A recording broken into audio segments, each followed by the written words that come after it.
Mapalad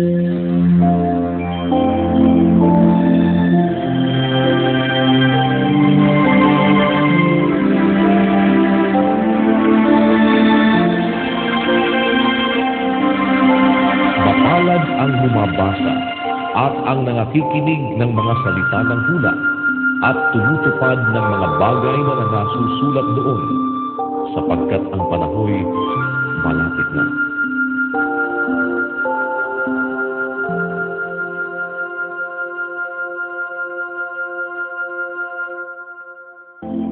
Santiago, Kapitulo 2. Mga kapatid ko, yayamang mayroon kayong pananampalataya ng ating Panginoong Hesukristo, na Panginoon ng kaluwalhatian ay huwag magtatangi sa mga tao. Sapagkat kung may pumapasok sa inyong sinagoga ang isang tao na may singsing na ginto at may magandang kasuotan, at may pumapasok namang isang dukha na may damit na hamak, at inyong itangi ang may suot na damit na maganda, at inyong sabihin, maupo ka rito sa dakong mabuti, at sa dukha ay inyong sabihin, tumayo ka riyan, o maupo ka sa ibaba ng aking tuntungan. Hindi baga kayo'y nagtatangi sa inyong sarili at nagiging mga hukom na may masasamang pag-iisip? Dinggin ninyo, mga pinamahal kong kapatid, hindi baga pinili ng Diyos ang mga dukha sa sanglibutang ito upang maging mayayaman sa pananampalataya at mga tagapagmana ng kahariang ipinangako niya sa mga nagsisiibig sa Kanya? Ngunit inyong diwalang puri ang dukha.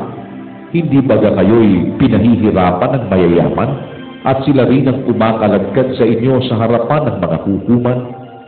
Hindi baga nilalapastangan nila yaong marangal na pangalan na sa inyo'y itinatawag? Gayunman kung inyong ganapin ang kautosang hari, ayon sa kasulatan, iibigin mo ang iyong kapwa na gaya ng sa iyong sarili, ay nagsisigawa kayo ng mabuti. Datapwat kung kayo'y nagtatangi ng mga tao, ay nangagkakasala kayo at kayo'y hinahatulan ng kautusan na gaya ng mga suwaili. Sapagkat ang sino mang gumaganap ng buong kautusan at gayon may tumitisod sa isa, ay nagiging makasalanan sa lahat. Sapagkat ang nagsabi, huwag kang mangalunya, ay nagsabi naman, huwag kang pumatay. Ngayon, kung ikaw ay hindi nangangalunya, ngunit pumapatay ka, ay nagiging suwail ka sa kautusan. Gayon ang inyong salitain at gayon ang inyong gawin, na gaya ng mga taong huhukuman sa pamamagitan ng kautusan ng kalayaan. Sapagkat ang paghuhukom ay walang awa doon sa hindi nagpakita ng awa. Ang awa ay lumuluwalhati laban sa paghuhukom. Anong pakikinabangit, mga kapatid ko, kung sinasabi ng sino man na siya'y may pananampalataya, ngunit walang mga gawa? Makapagliligtas baga sa kanya ang pananampalatayang iyan?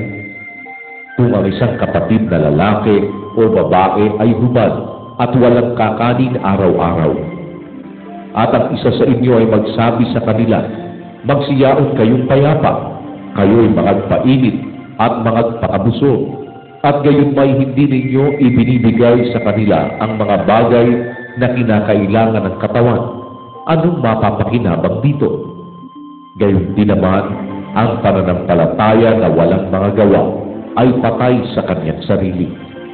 Oo, sasabihin ng isang tao, ikaw ay mayroong pananampalataya at ako'y mayroong mga gawa. Ipakita mo sa akin ang iyong pananampalatayang hiwalay sa mga gawa, at ako sa pamamagitan ng aking mga gawa ay ipakita sa iyo ang aking pananampalataya. Ikaw ay sumasampalataya na ang Diyos ay iisa. Mabuti ang iyong ginagawa. Ang mga demonyo man ay nagsisisampalataya at nagsisipanginig. Datapwat, ibig mo bagang maalaman o taong walang kabuluhan na ang pananampalataya na walang mga gawa ay pao? Hindi baga ang ating amang si Abraham ay inaring ganap sa pamamagitan ng mga gawa dahil sa kanyang inihain si Isaac na kanyang anak sa ibabaw ng dambana? Nakikita mo na ang pananampalataya ay gumagawang kalakip ng kanyang mga gawa, at sa pamamagitan ng mga gawa ay naging sakdalang pananampalataya. At natupad ang kasulatan na nagsasabi, at si Abraham ay sumampalataya sa Diyos, at yaoy ibinilang na katuwiran sa kanya, at siya'y tinawag na kaibigan ng Diyos. Nakikita ninyo na sa pamamagitan ng mga gaway, inaaring ganap ang tao, at hindi sa pamamagitan ng pananampalataya lamang.